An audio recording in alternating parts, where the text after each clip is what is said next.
ప్రియాంక గాంధీ గారిపై చేసినటువంటి బీజేపీ రమేష్ బూదీరు చేసినటువంటి వ్యాఖ్యల పట్ల ఖండించాలి.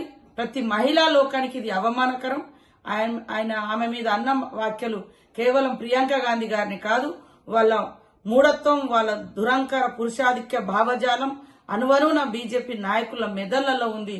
దానిలో భాగంగానే ఒక మహిళ యొక్క శరీరాన్ని రోడ్లతో సమానంగా చూడడం అంటే మరి వాళ్ళ యొక్క దుర్బుద్ధి, వాళ్ళ యొక్క చూసే నీచ సంస్కృతి, ఆడవాళ్ళని చూసే కల్చర్, వాళ్ళ యొక్క వికృత చేష్టలు మనకు అర్థమైతా ఉంది. బేషరతుగా బీజేపీ అధిష్టానం క్షమాపణ చెప్పాలని, అదే విధంగా రమేష్ బీదూర్ని వెంటనే పార్టీ నుంచి సస్పెండ్ చేయాలని ఈ సందర్భంగా డిమాండ్ చేస్తాము. ప్రియాంక గాంధీ గారిపై చేసినటువంటి బీజేపీ రమేష్ బూదీరు చేసినటువంటి వ్యాఖ్యల పట్ల ఖండించాలి.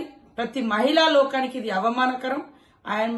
ఆమె మీద అన్న వ్యాఖ్యలు కేవలం ప్రియాంక గాంధీ గారిని కాదు, వాళ్ళ మూఢత్వం, వాళ్ళ దురంకర పురుషాధిక్య భావజాలం అనువనున బీజేపీ నాయకుల మెదళ్లలో ఉంది. దానిలో భాగంగానే ఒక మహిళ యొక్క శరీరాన్ని రోడ్లతో సమానంగా చూడడం అంటే మరి వాళ్ళ యొక్క దుర్బుద్ధి, వాళ్ళ యొక్క చూసే నీచ సంస్కృతి, ఆడవాళ్ళని చూసే కల్చర్, వాళ్ళ యొక్క వికృత చేష్టలు మనకు అర్థమైతా ఉంది.